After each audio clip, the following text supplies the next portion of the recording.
नासी तव्हां खे अहम ख़बर ॾींदासीं। कराची जी दहशतगर्दी टोड़ अदालत अक़वाबाद नींगर जे क़त्ल केस में टिनि जवाबदारनि खे ॿ भेरा मौत ऐं ॿ लख रुपया मक़तूल वारसनि खे ॾियण जी सज़ा ॿुधाई आहे।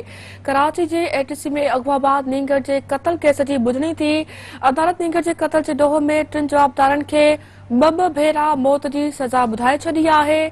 शाहिदियूं लिकाइण ते जवाबदारनि खे सख़्त महिनत जी भी सज़ा ॿुधाई वई आहे। अदालत मक़तूल जे वारसनि खे ॿ लख रुपया ॾियण जो भी हुकुम ॾिनो आहे।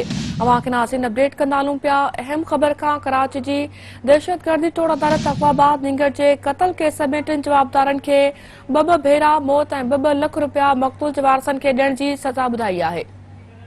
इन्ही हवाले सां तफ़सील लाइ राब्तो कयो आहे कराची में सिंध न्यूज़ रिपोर्टर सिकंदर भुट्टो सां। सिकंदर, तफ़सील ॾिजो न अहम ख़बर जे बारे सां।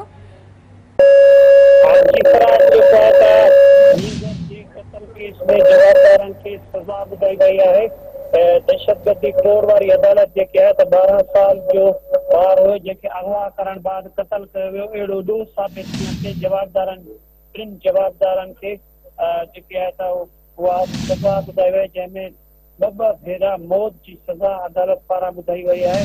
अदालत में जेके आहिनि त शवाहिदियूं मुकमल थियण ते ऐं जवाबदारनि ते ॾोह साबित थियण ते अदालत पारां जवाबदारनि खे सज़ायूं ॿुधायूं वियूं।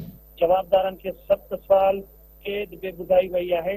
अदालत जेको आहे त जवाबदारनि ते 1 लख रुपयो ॾंड बि जेको आहे त उहो विधो आहे।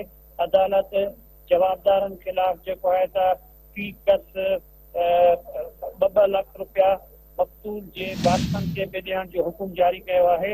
अदालत टिनि जवाबदारनि जंहिंमें शामिर, सलमान ऐं अब्दुल्ला शामिल आहिनि, उन्हनि खे सज़ा ॿुधाई आहे। जी